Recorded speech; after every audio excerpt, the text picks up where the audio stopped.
أهلا وسهلا بكم أعزائي المشاهدين من جديد في برنامج قناديل لقاء الدكتور بهاء الأمير والحديث عن القبالة. أهلا وسهلا بكم دكتور. أهلا وسهلا بكم. أنت في كل مرة تثير لنا مشاكل جنبه. الحمد لله. تتحدث بأشياء الناس بحاجة لها، ولذلك نحن نستمتع بلقاء الدكتور. أكرمك الله يا أستاذ أحمد، أكرمك الله. بوركت أخي العزيز. حينما نتحدث عن القبالة نأتي إلى مشاهير الغرب. نعم. في العصر الحديث هنالك ولع بالقبالة. نعم صحيح. هو يعني أبدأ معك ممن انتهينا منه. أنت سألتني يعني لماذا، يعني كيف وصل القبالة إلى السيطرة على العالم؟ فقلنا أنهم سيطروا على المناطق الحساسة وعلى أعصاب العالم، يعني الإعلام والاقتصاد. إنما هناك في شيء آخر أهم من هذا، هو أنهم فرغوا ذهن الغرب من كل شيء، فأصبح قابلا لتلقي كل شيء. نعم. فأنت إذا أتيت بإناء وفيه شيء نزعته منه أصبح قابل أنك تضع فيه أي شيء يعني. فطبعا بعض مشاهير الغرب كثير منهم اعتنقوا القبالة. فقط للإيضاح دكتور، يعني القبالة لا تسمح للتعاليم إلا بعد إتمام ال40. ما احنا سنقول هذا يعني. وطبعا القبالة التقليدية المفروض أنها مقصورة على صفوة اليهود وليس حتى على كل اليهود، والمفروض أنها لا تعلم إلا بعد بلوغ ال40 وبشروط معينة كتعاليم سرية. إنما هم خالفوا هذه التعليم في القرن العشرين، وافتتحوا مدارس لتعليم القبالة في أوروبا وأمريكا تبلغ حوالي 50 مركزا، ويعلمونها لغير اليهود. وسنعرف لماذا وإحنا نتكلم، لربط الأغيار أو الغربيين بالتراث اليهودي والمقدسات اليهودية، ولجعلهم دعما لإسرائيل في المواقف السياسية كخطوة متقدمة بعد ذلك. يعني في الواقع هو استعباد، هو نوع من الاستعباد الحريري يعني هنالك يعني قول أن الناس ممكن أن يتحولوا إلى يهود نعم دون صحيح. ديانة يهودية. هذا صحيح. لأن اليهود لا يقبلون صحيح. من يعتنق الديانة نعم. اليهودية. أنت تعلم هذا الشيء. نعم. على عكس الديانة الإسلامية نعم. والمسيحية. نعم. ولكن هم يحولون الناس يهودا بالعقل والتفكير نعم. والسلوك صحيح. ولخدمة نعم. بني إسرائيل أو إسرائيل. صحيح. بين قوسين. صحيح. يعني هذه هي العلة، ولذلك هو يحولهم نتحدث عن نعم. القبالة والماسون والروتري وإلى آخره، تحويل الناس للتفكير بالعقلية اليهودية ودعم إلى التفكير بالطريقة التي يريد لهم اليهود أن يفكروا بها. نعم. ولكنهم دون مستوى. نعم. دون مستوى اليهود. نعم صحيح. لأن اليهود يعلم في النهاية ما يريده، وهو واعٍ بما يفعل، والآخرون لا يعلمون، هم يتحركون. نعم. يعني حينما نتحدث دكتور عن يعني صنم الغرائز. نعم. وصنم المال وشهوة نعم. السلطة وإلى آخره، أو الابتعاد عن تعاليم الدين الإسلامي. نعم. الذي هو يعني في الواقع هو الذي يحل كل هذه المشاكل. هذا صحيح. هنا ذهاب إلى اليهودية دون علم. نعم صحيح. لأن الدين الإسلامي أو دينك وعقائدك إذا التزمت بها فقد امتلأت. ولهذا حينما يعني نعود إلى القرآن الكريم كان التنبيه يعني دائما لا نكون كبني إسرائيل. نعم صحيح. لأنه هو يقول لك لا تتبعون لأنهم سيغرونك بأنهم لن يقولوا لك ادخل في اليهودية، إنما سيخرجونك من كل الأديان. هم لا يقبلون أحد أن يدخل نعم في اليهودية، ولكنهم يعني يجعلون منه نصف يهودي هذا أو صحيح. خادما لليهود. نعم صحيح. يجعلونه خادم، بس خادما طواعية، وهو يتوهم أنه حر وأنه مستقل وإلى آخره. وبالتالي يعني الشعارات نحن أمام ثلاث فئات دكتور. نعم. الفئة الأولى من اليهود التي تعلم وتخفي. صحيح. والفئة الثانية من اليهود التي هي أمية كما صحيح. ذكرها القرآن نعم. الكريم نعم. صراحة، وتتبع الطائفة الأولى بحكم الارتباط. الثالثة الفئة الثالثة هم البقية القطيع أو الأغيار. نعم صحيح. الذين نعم. يتصرفون بهذه التصرفات خدمة. نعم صحيح. أنت وضعت يدك على المفتاح. لماذا يعتنق الغرب أو مشاهير القبالة؟ لأن طبعا الغرب كله فراغ كما قلنا. اليهود عبر التاريخ والحركات السرية والماسونية فرغته، فأصبح يمكن تضع في أي شيء. الشيء الثاني أن أغلب من يدخلون في القبالة هم المشاهير من نجوم الفن والسينما. نعم. والرياضة، وهم صور لامعة جذابة تجذب عوام الناس والشباب، لكنهم في الحقيقة فراغ ذهني وعقائدي. فهم يعني كما نقول ديكور جميل لكنه خاون من الداخل. فإذا قلبت في أشهر من يعني ارتبطوا بالقبالة من الغرب في زماننا هذا، ستجد المغنية مادونا، الممثلة ديمي مور، ستجد مثلا ليوناردو دي كابريو، ستجد لاعب الكرة ديفيد بيكهام. نعم. وهكذا. فكلهم اللي هم الأشخاص الذين حين تصفهم اللي هم جمال من الخارج وفراغ من الداخل. ف يعني كما قلنا هذا الذي جعلهم يرتبطون، أو يعني ما يعني جذبهم وأغراهم في القبالة الذي قلناه سابقا.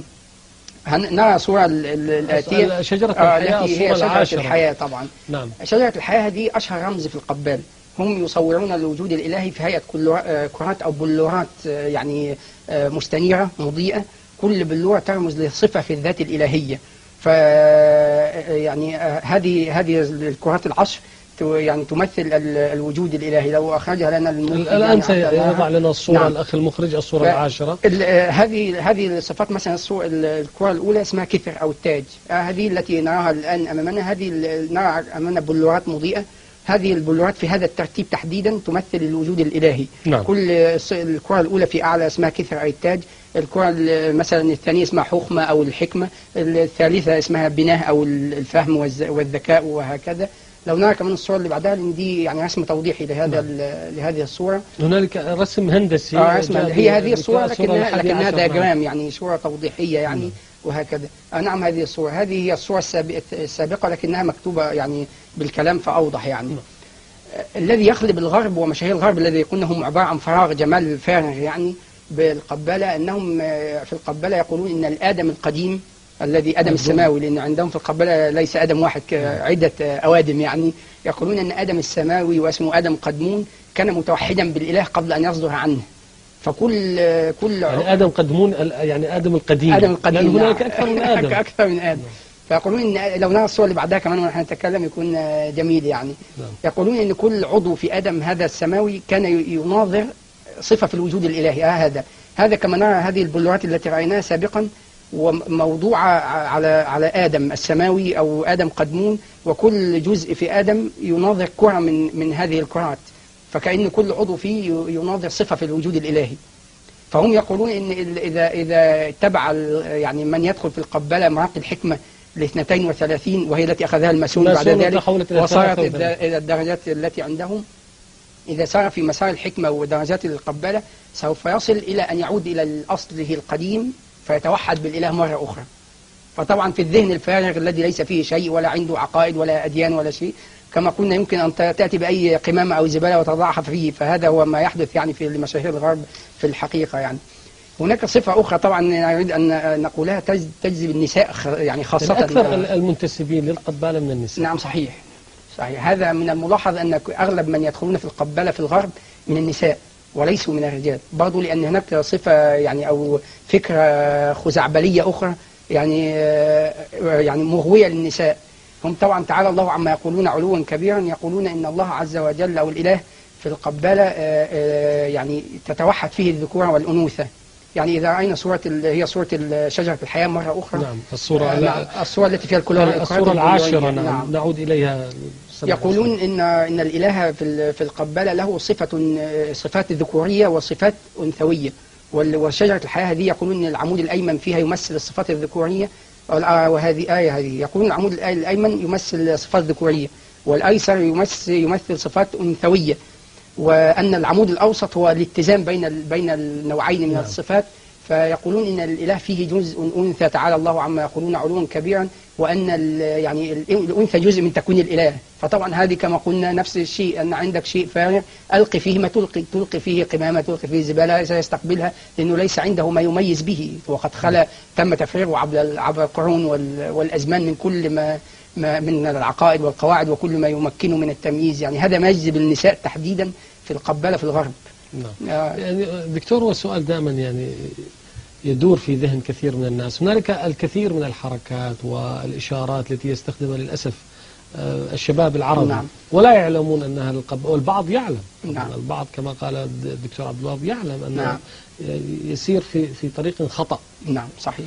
الغرب متطور في الصناعة والتقنية ولكنه فارغ كما قلت. نعم. ولهذا ينجذب إلى هذه الأشياء السخيفة. نعم. ولكن نحن المسلمين غير ذلك. نعم. الغرب يعني أنا أشبهه دائما بالفيل، هو عبارة عن آلة هائلة لا عقل لها، أو كالديناصور يمكن لطفل صغير أن يقوده في أي اتجاه.